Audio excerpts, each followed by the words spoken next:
आज नयाँ भिडियोमा साथै आज म फेरि तपाईहरुको लागि लिएर आइसकेको छु मलेसियाबाट आएको राम्रो कम्पनीको डिमान्डको भिडियो।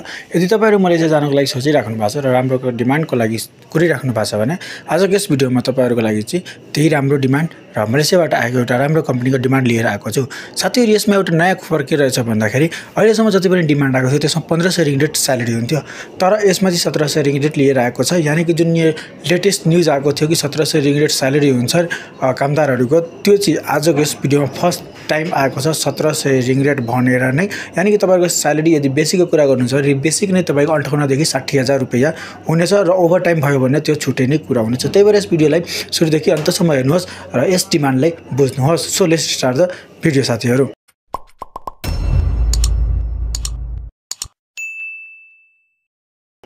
साथीहरु यदि तपाईं मलेसिया जानको लागि कुरिराख्नु भएको छ र राम्रो डिमान्डको लागि कुरिराख्नु भएको छ भने आजको यस भिडियोमा त्यही डिमान्ड भइरहेको छ। र यस डिमान्डको कुरा गर्नुहुन्छ भने यस डिमान्डमा रहेको छ तपाईहरुको लागि चाहिँ सबभन्दा पहिला हामी कुरा गर्ने यसको लट नम्बर। यसको लट नम्बर रहेछ तपाईको लागि 321371 यसको लट नम्बर रहेको छ र यसको अप्रुभल डेट भनेको चाहिँ 2025 3 को महिना 31 तारिखको भएको रहेको छ। यानी कि भर्खरै अस्ति 5-6 दिन अगाडिको यो डिमान्ड रहेको छ। र यो तपाईहरुको चाहिँ कुन मेन पावर कुन कम्पनीबाट आएको छ भन्दाखेरि मलेसिया कुन कम्पनीबाट आएको छ भन्दाखेरि यो आएको छ तपाईहरुको लागि चाहिँ Gemini force SDN BSD Gemini force SDN BSD बाट यो डिमान्ड आएको रहेको छ। र यो तपाईहरुको लागि चाहिँ एउटा मेन पावरमा आएको रहेको छ। यसमा कति जना मागेको रहेको छ भन्दाखेरि यसमा मागेको रहेको छ 50 जना मेल साथीहरुले 50 जना मेल साथीहरुले मागेको रहेको छ। यसमा महिला साथीहरुले त मागेको रहेन छ र आजकल धेरै जसो महिला साथीहरुले मलेसियाबाट मागेको पनि छैन, किन छैन अब त्यो अफिसियली केही थाहा छैन, बट धेरै जसोहरुले मेल साथीहरुले नै माग्ने गर्दछ। यसमा तपाईहरुको स्यालेरी भनेको चाहिँ अघि नै मैले भने 1700 रिङ्गेट भनेको रहेको छ, जुन कि पहिला 1500 हुन्छ तर यसमा चाहिँ 1700 रिङ्गेट रहेको छ।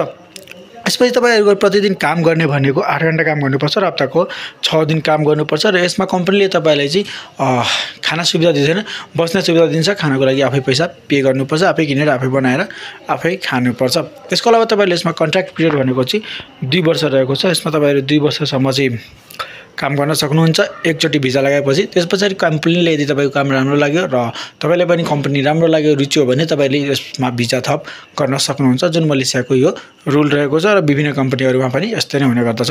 र यसमा कुरा गर्नुहुन्छ भने यो केको लागि आएको रहेको छ, जस्तै कि मैले तपाईलाई अघि नै भने यस कम्पनीको नामै रहेको छ गेमिनी फोर्स एसडीएन बीएसडी। यानी कि यो जुन डिमान्ड रहेको छ यो रहेको छ तपाईहरुको लागि सेक्युरिटी गार्डको लागि। यदि तपाई मलेसिया जान चाहिराख्नु भएको छ भने यो चाहिँ सेक्युरिटी गार्डको लागि रहेको छ, जुन अहिलेको टाइममा चाहिँ राम्रै डिमान्ड रहेको छ। किनकि पहिला जस्तो फ्याक्ट्री वर्क इलेक्ट्रोनिक्स वर्क्स जस्ता विभिन्न डिमान्डहरु बन्द भइसकेको छ, खाली फ्याक्ट्री वर्करको सट्टा यो security guard plantation worker something आइरहेको छ र यो सेक्युरिटी गार्डको लागि रहेको छ।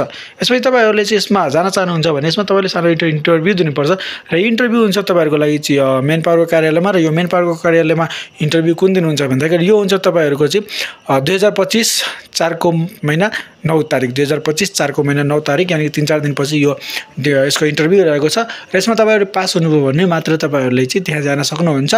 र यसको कस्ट भनेको पनि टोटल एक्सपेन्सेस भनेको 0 रहेको छ। यानी कि यो 0 कस्ट रिक्वायरमेन्ट रहेको छ, एकदमै फ्री रहेको छ। यदि तपाईहरुले इन्टरभ्यु पास गर्नुभयो भने तपाईहरु यसमा जान सक्नुहुन्छ। त्यसपछि यो कुन मेन पावरमा आएको छ भन्दाखेरि यो आएको छ तपाईहरुको लागि चाहिँ कृष्ण प्रसाद यो आएको छ तपाईहरुको लागि चाहिँ golf star overseas private limited golf star overseas private limited भन्ने मेन पावरमा यो आएको रहेको छ, जुन रहेको छ सामाकोसी 10 मा।